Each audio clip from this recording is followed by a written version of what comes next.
Okie dokie. Here I am again. I'm alive. Yes. And partly thanks to you guys' kind comments. Because I'm so fed up with the whole question, you know. I'm kind of trying to get back to... It's not like getting back to the past. It's like getting forward, really, I suppose. To, you know, a state of affairs that I am basically more or less okay with the way things are going. So,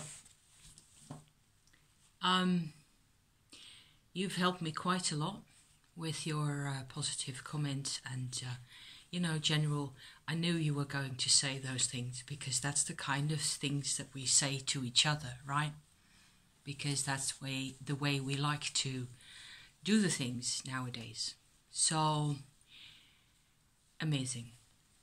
And the funny thing is, at some point you make more room for your emotions this way, and that makes it harder because then it gets permission to come out, right? So it takes even longer.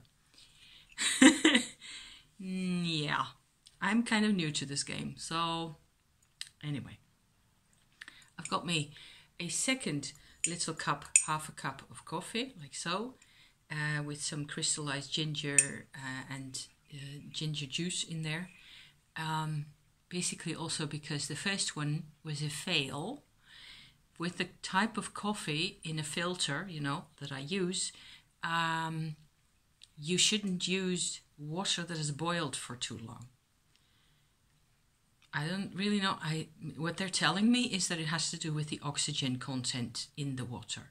So the longer it boils, the more oxygen goes out and the flavor kind of goes flat in a way. So I did not enjoy my first cup of coffee and I decided to do another one where...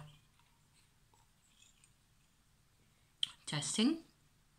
Yes, that's better. The water hasn't boiled. It hasn't come to the boil. I'm standing next to the kettle, and when it starts to go to the boil, I can sort of hear the sound, right? I turn it off and on it goes.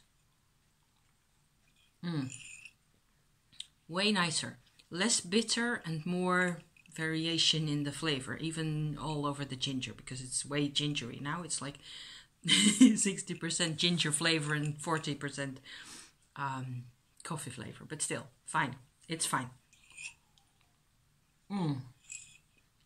Yeah, so I've got a couple of things that I want to go into. I'm going to stick you slightly more to the side like this, because then it looked a bit like it was, the whole set was going to go off the whatever it is. I've got a couple of points. It's a process. Number one, it's a process.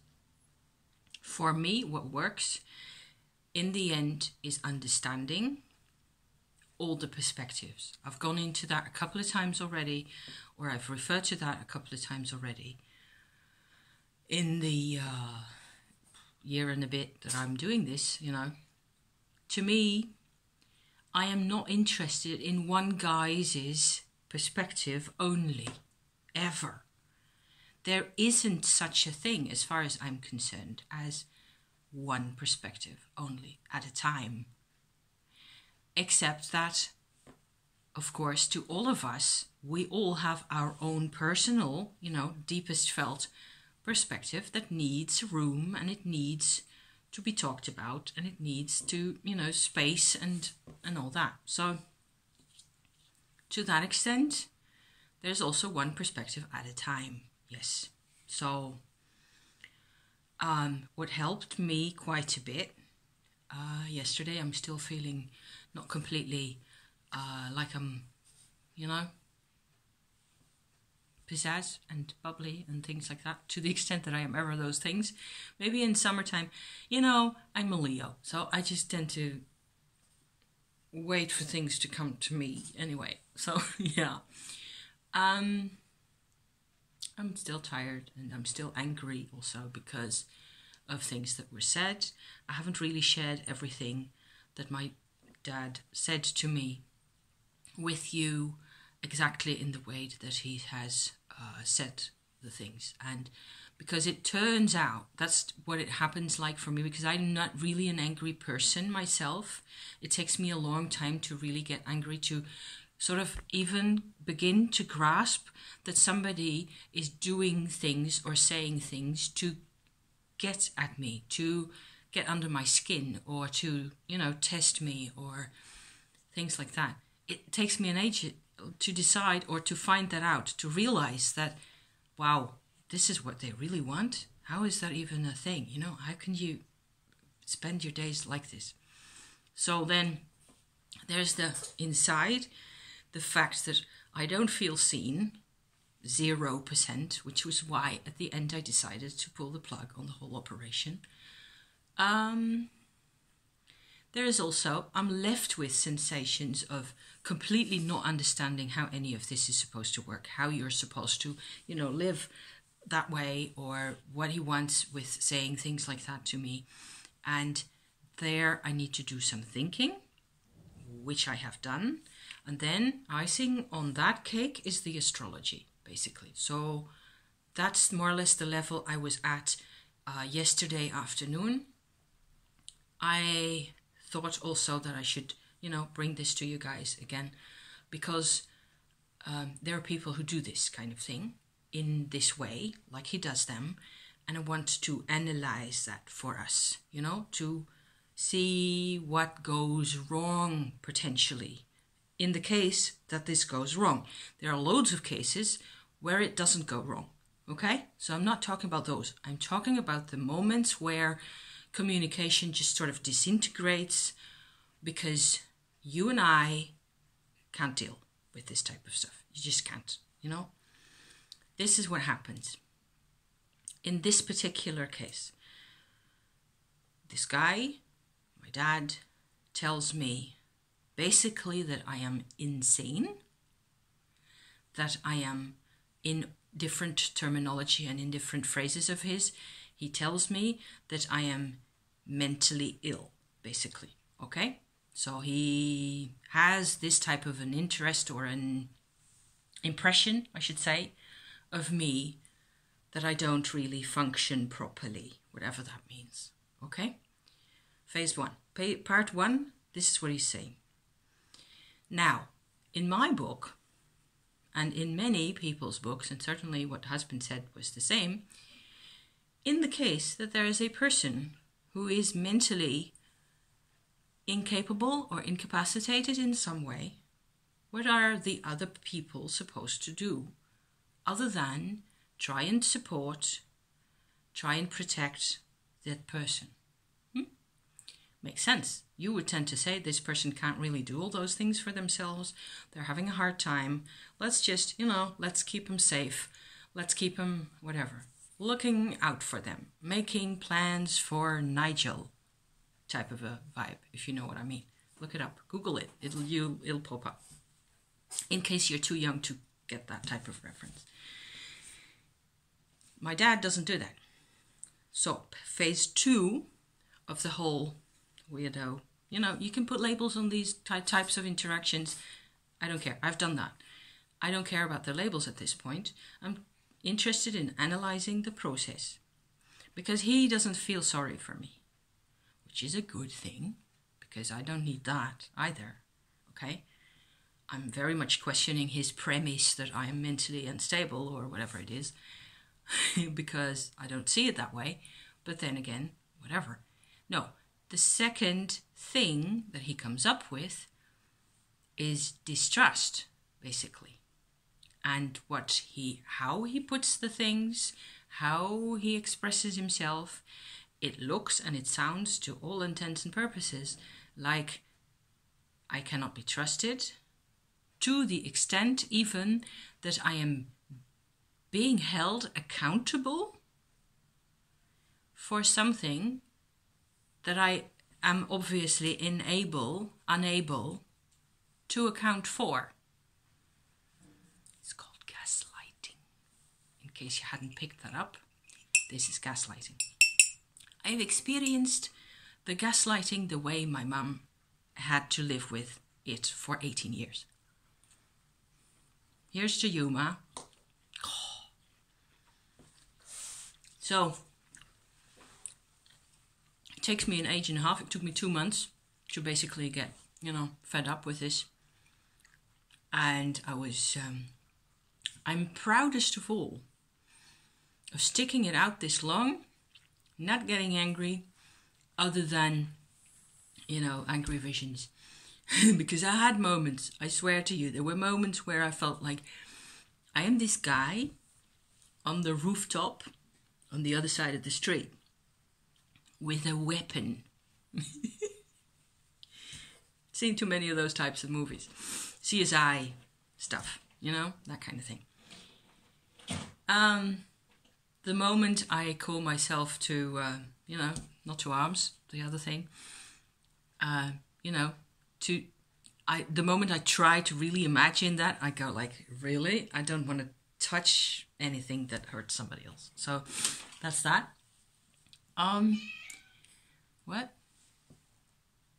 What are you doing? Huh? It's cat. My puss is talking to me. Apparently he feels like somebody needs to talk to me. But you see the weirdness here. Somebody's deficient or helpless in some particular way, and of course he's the only one that can see that, blah blah blah. Or so that gives him this interesting sense of superiority or what have you. All that's fine and well, happens every day.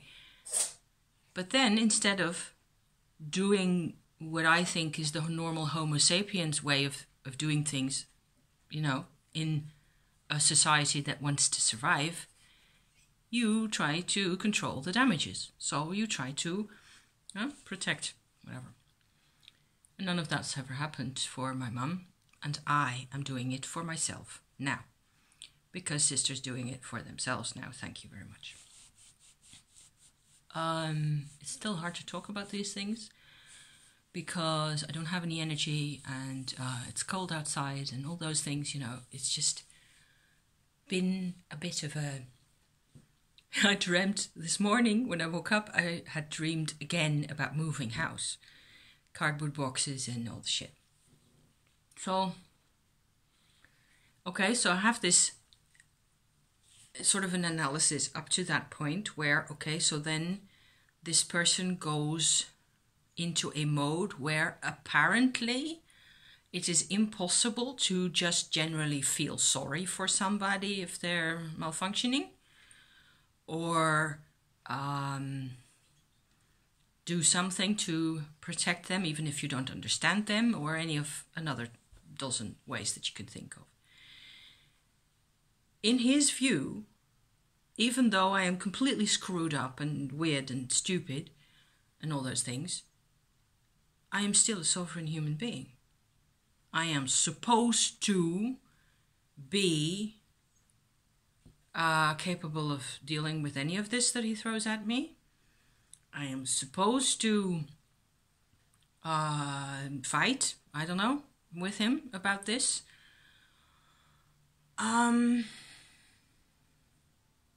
Accept the fact that I'm put in this position of a retarded, subgenerate human being, or any of those things. I mean, I make myself laugh now, because it's so messed up to think of a human being in this way. Okay, there are labels, and I'm not using the labels. You're witness to this, I'm not using any labels. Okay? Over to the astrology. Because that's where I finally found some type of an inkling, which I think is really interesting. Both my parents had the North Node in Aquarius. My husband has got the Moon and Mars conjunct at the more or less the same position. I haven't really checked the degrees, but it's about 16 or 17 degrees in Aquarius. So it's really fabulous to look at that content of that degree, to look at the energy of that degree or that area of the sign of Aquarius, which is also rather, not exactly opposite my sun, but, kind of opposite my sign, my sun sign anyway. Leo, Aquarius. They have a lot to do, both of those have a lot to do with being yourself. And in the sign of Aquarius, it is about the self that has thought about itself, that has done all that processing of Libra and Scorpio and all the rest of them to end up in a position that is also after the winter solstice, right? It's in January that this is all happening, late January even, where life starts again. Life is invisible, but it starts again. Fine, beautiful. North Node in Aquarius, I'm saying beautiful, awesome. What I love about those people is that, because it's what I love in my husband, basically. You know, in a nutshell, yeah, that's really it. Maybe their North Node is the only real reason that those people are my parents or that I am their kid, you know? From there on out, there's a couple more positions that I want to link in with this North Node. So there's a North Node, a person who wants to go to personal sovereignty, who's processed developing himself, herself, whose test in life is all about getting a foothold in sovereign territory. You know, whatever that means for a person, really. Responsibility, you know, both the strength and the responsibility. You know, I'm not even pointing to tarot cards, but there's loads in the major arcana. There's loads about that, really. It's all about that. Freedom of choice on the one hand, and responsibility and accountability on the other side. For my parents, the North Node is a part of a Yod triangle. That's a triangle that has a 60-degree aspect between A and B over there, and two 150-degree aspects between those two up there and the one over here in the bottom. I think I haven't really checked. I've sort of tried to think about it. I think I have a Yod in my own horoscope. They're supposed to be rather rare, but if you look closely enough, I'm sure that you can find them. If you have a sextile somewhere, a 60-degree aspect, you just have to look at what's opposite that, right? And then what you get is the sextile is really harmonious, and that's something that really sort of flows and expresses itself really well, because the vibration of the one sign and the vibration of the 60-degree distance sign, they're vibrations that have one sign skipping in the middle, right? So 30 degrees to one sign, 60 to the next. So for example, from Aquarius, I'm skipping Pisces, going to Aries, which is where my parents both had Mercury. Mercury in Aries. So Mercury in Aries, North Node in Aquarius, that's going to work. That's going to be fine and dandy, really, because I suppose Mercury in Aries is about coming to decisions, coming to viewpoints really quickly, and with no trimmings, no little Christmas decorations, no side tracks all around the universe, and no sets of differing, complicated perspectives that need to be balanced. Mercury in Aries has one perspective only, ever, or at least one at a time, because a lot more depends on what's happening in their moon phase and whatever, you know, with emotions and moods and things like that. But in principle, that's how they see the world. And my past 2 years with my Mercury have been like this immense roller coaster, because with eclipses and all the rest of it has been really interesting. And I wonder sometimes if I just mightn't have, you know, just sat there and let it all basically roll over and do its thing without me having to contribute in any way necessarily, you know. Anyway, the third element of the yod, right? This thing at the bottom, that's where it gets really fishy. And that's where it becomes all of a sudden a lot less easy to do and a lot almost impossible maybe to figure out why this is happening, to understand really what's happening. Because, okay, Neptune is in Virgo over there. And Neptune is all about letting go of all boundaries. It's the position of Neptune in your chart shows you how you do that, how you change, basically. Maybe unrecognizably, you know, maybe you are... Neptune is all about having several identities at the same time by itself, anywhere where it is. And stick that in Virgo. Virgo being, you know, I gotta know exactly what I have, what's my absolute essentials in my life, what's my bottom line, and I'm sticking to that and I don't care about anything else. That's the atmosphere of Virgo. So that's not happy. That's not a happy place for Neptune to be. And I wrote an email to my uncle. I'm having great email contact with my uncle in the past month or so, which is a great surprise and another great, you know, part of the whole tale of the last few months is that I got back in contact with him. And he's 70 years old, so he's not as old as my dad, and he's not as young as me. And he's my mother's younger brother, and he was born a lot after the Second World War, so he's never experienced any of the you know, the concentration camps and the war and all the pre-war shit and stuff that those people had to go through. He only sort of, he had a tangential contact with it much more. His own life grew and developed in the 50s and 60s. Don't think he ever was a hippie though. He's a really laid back kind of a guy, and he's got a lot of sense of humor, and he's really invested also in understanding people and seeing different perspectives. He's a Libra. Yay. So I've been mailing to him on and off a couple of times a week, and we email each other these huge, long epistles. It's amazing. He likes writing and reading as much as I do, so that's cool. And to think that I haven't talked to this guy in an X number of years, same, you know. He just doesn't, just like me, he doesn't really take the initiative, and then all of a sudden when the initiative is there, he engages 100%. That's just awesome.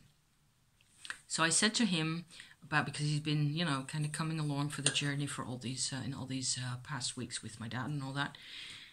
I said it's like those two people had these really extreme needs and actually even plans for themselves, but they didn't have any concrete, anything practical of themselves that they could invest this need into, if that makes any sense. This was in Dutch, of course, originally.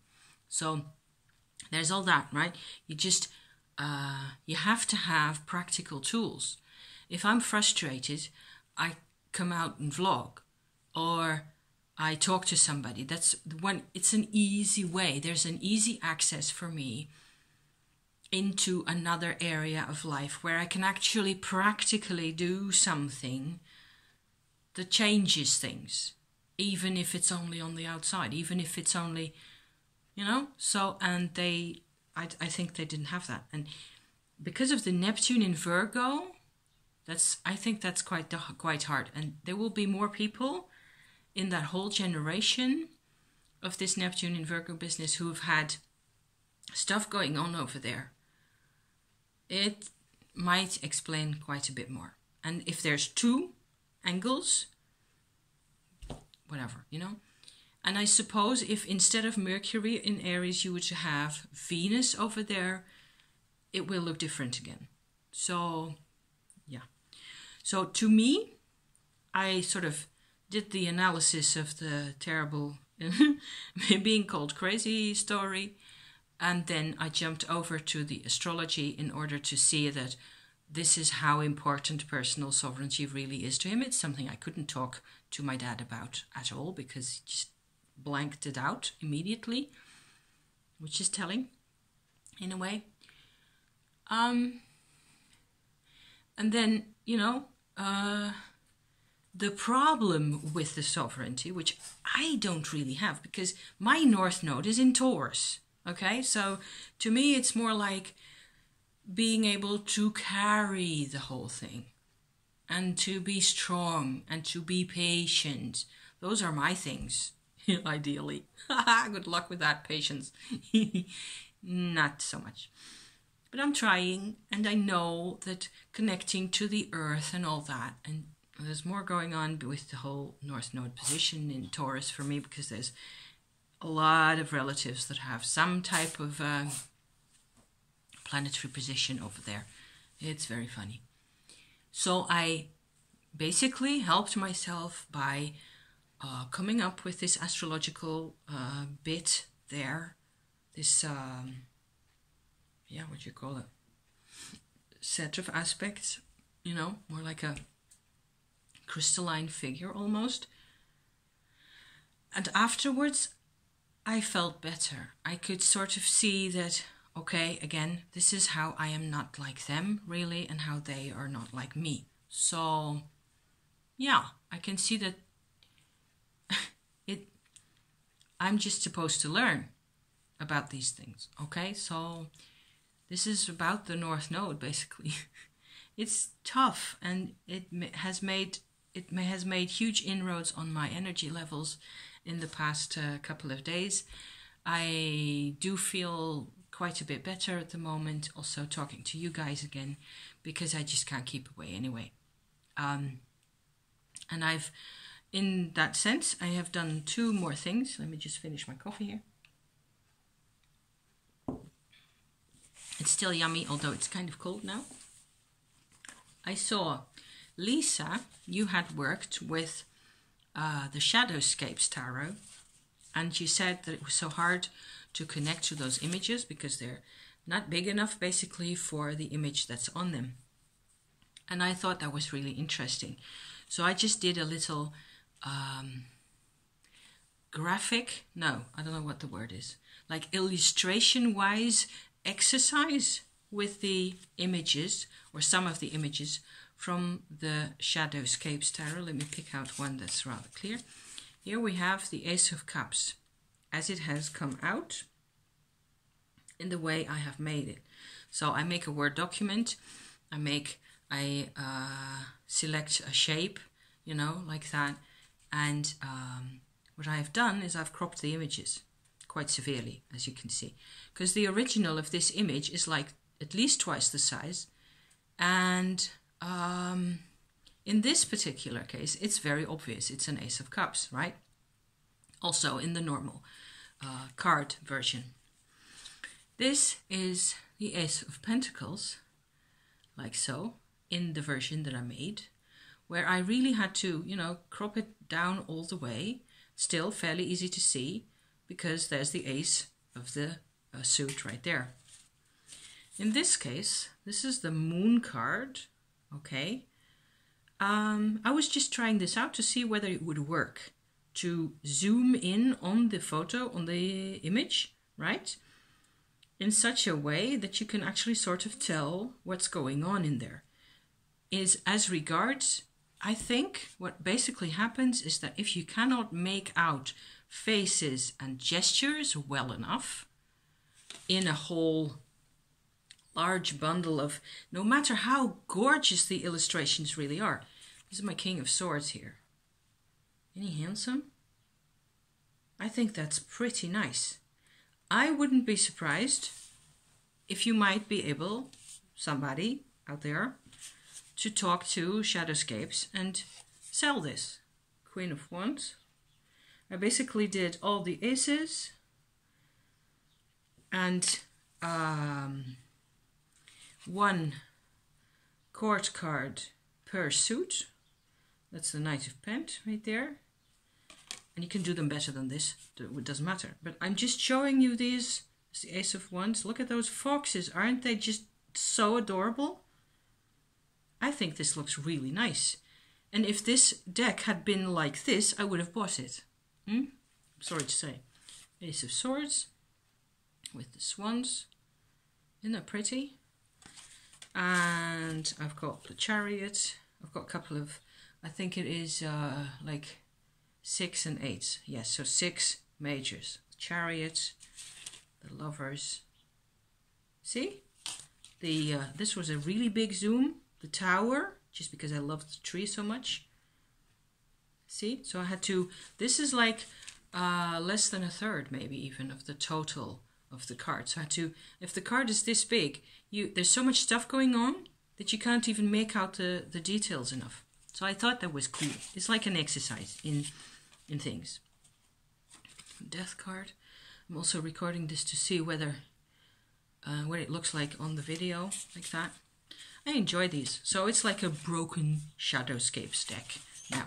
And I might even use this, you know, as a, for, you know, whatever. Because I feel a tiny bit broken inside still. And like I said in my previous videos about my dad, I care about this guy a lot. If I hadn't cared, it wouldn't have been so hard. So I have had a lot of, you know, I have had to do quite a bit of inner, whatchamacallit.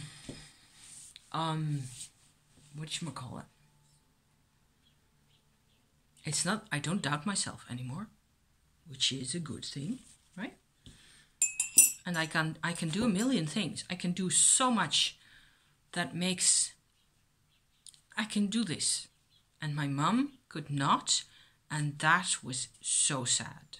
And that is basically what I've struggled with most of all in the recent, you know, past few days, is her sadness in particular and everybody else's. I have felt, and that's what's hurting and why I'm still, you know, kind of exhausted, and I just want to go to Torremolinos and look at the beach. Maybe I will. I found a really cute webcam that I will stick the link on the internet in the description to this thing here, just for you to gape at how the Mediterranean is just going like that. You know, I can sit there and look at that all day long, no problem.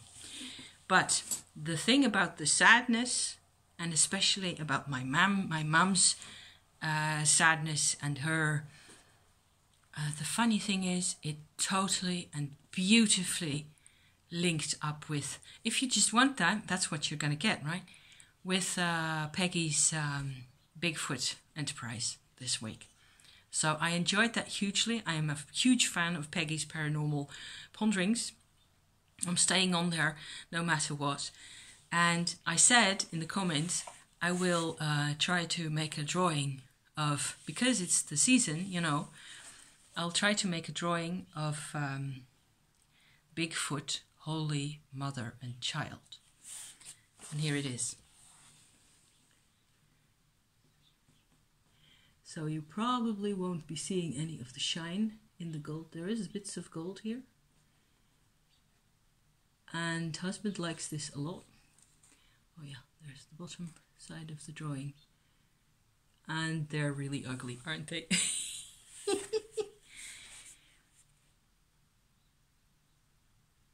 I worked on this yesterday, all day, or basically the afternoon and some of the evening. There's actually gold paint in some of the little star-like figures and in some of the halo edges like that. And maybe I will just leave it at this. Or maybe I might do another layer of gold. I don't know. It's possible. I was basically so taken with this image. This is what's left of us at some point. Or this is what was left of my mum and me when our sovereignty was taken away. This is what you're left with. So I had to look up gorilla ears and gorilla hands and feet and things like that on the internet to, I don't know, have a kind of an inkling of what they're supposed to look like. I hope you like my drawing. I am working at it, and I think I will really spend some time with my amethyst crystals here and my alchemy and mysticism book now, because now you're all updated. I love you. You are so beautiful. Oh my God. You've no idea. So this is a new world, you guys, and we're building this. Okay? Thank you for watching. See you next time. Bye-bye.